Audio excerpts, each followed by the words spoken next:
Kisah Zunairah yang tabah menghadapi siksaan Abu Jahal. Assalamualaikum warahmatullahi wabarakatuh. Saudaraku yang dimuliakan Allah, semoga kita selalu dalam keadaan sehat walafiat. Amin ya rabbal alamin. Sejak zaman Rasulullah SAW hingga saat ini, seorang budak sering dipandang rendah oleh manusia. Namun, di sisi Allah Subhanahu wa Ta'ala, mereka bisa menjadi sangat mulia, terhormat, dan lebih tinggi derajatnya daripada orang merdeka dengan kekayaannya, terutama jika budak tersebut memiliki hati yang bersih dan selalu taat kepada Allah Subhanahu wa Ta'ala.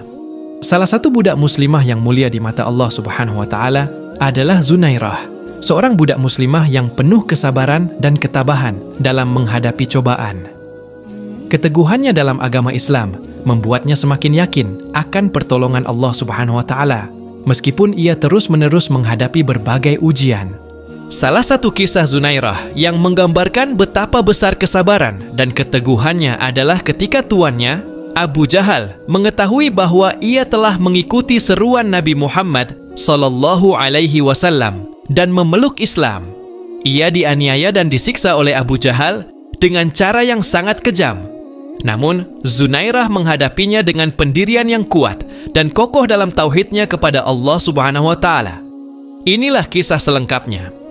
Mengutip buku kisah orang-orang sabar yang disusun oleh Nasiruddin, kisah Zunairah ini terjadi ketika Abu Jahal melihat perubahan sikap Zunairah yang sangat sulit untuk diajak bercanda dan seringkali menyendiri, berbeda dengan biasanya. Setelah diselidiki, Abu Jahal murka mengetahui bahwa Zunairah telah menjadi pemeluk agama baru yang disebarkan oleh keponakannya sendiri, Nabi Muhammad SAW. Diceritakan dalam buku kelengkapan tarikh Nabi Muhammad SAW yang disusun oleh Mu'nawar Khalil. Setelah mengetahui hal tersebut, Abu Jahal mendatangkan para pemuka musyrik Quraisy untuk menyeret Zunairah ke hadapannya. Lalu, Abu Jahal berkata padanya, "Indo, benarkah kamu sekarang mengikuti seruan Muhammad yang celaka itu?" "Yastamo," Zunairah menjawab dengan tegas. "Ya, aku benar-benar mengikuti seruan Muhammad. Aku percaya kepada seruannya, dan aku benar-benar mengikuti pimpinan Muhammad." Sambil mencemooh, Abu Jahal menengok kepada para pemuka Quraisy itu dan berkata, "Hai kaum Quraisy, adakah engkau mengikuti apa-apa yang didatangkan oleh Muhammad?" Mereka menjawab, "Tidak. Sekali-kali kami tidak akan mengikuti Muhammad orang celaka itu." Abu Jahal berkata lagi, "Seandainya apa-apa yang diseru oleh Muhammad itu benar lagi baik, tentunya kita telah mengikuti lebih dulu kepadanya daripada Zunairah. Tentunya begitu, bukan?" Kemudian dimulailah siksaan bertubi-tubi terhadap Zunairah. Penganiayaan yang dilakukan begitu kejam hingga membutakan matanya. Saat Zunairah sudah buta, Abu Jahal dan kawan-kawannya mencoba mempengaruhinya dengan berkata, "Kamu menjadi buta, itu tidak lain karena kamu dimurkai oleh Latta dan Uzza."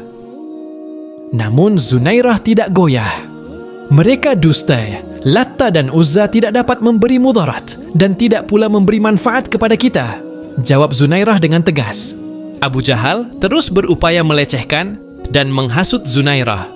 "Oh Zunairah, ingatlah kamu kepada Latta dan Uzza, karena dialah berhala-berhala nenek moyangmu dahulu. Tidakkah kamu takut kepadanya kalau ia nanti memurkai kamu? Engkau sekarang telah buta tidak lain karena engkau sudah sekian hari ini tidak pernah melihat dan memuja Latta dan Uzza, bukan? Ingatlah hai Zunairah, jangan kamu terus-menerus mengikuti Muhammad." Dengan senyuman dan keteguhannya, jawab Zunairah secara lantang, "Berhala-berhala Latta dan Uzza itulah yang lebih buta daripada aku. Apa gunanya kedua berhala itu engkau puja? Sebabnya aku sekarang menjadi buta ini ialah suatu perkara dari Tuhanku sendiri. Tuhanku lebih kuasa menjadikan aku dapat melihat kembali, sebab dialah yang menciptakan aku."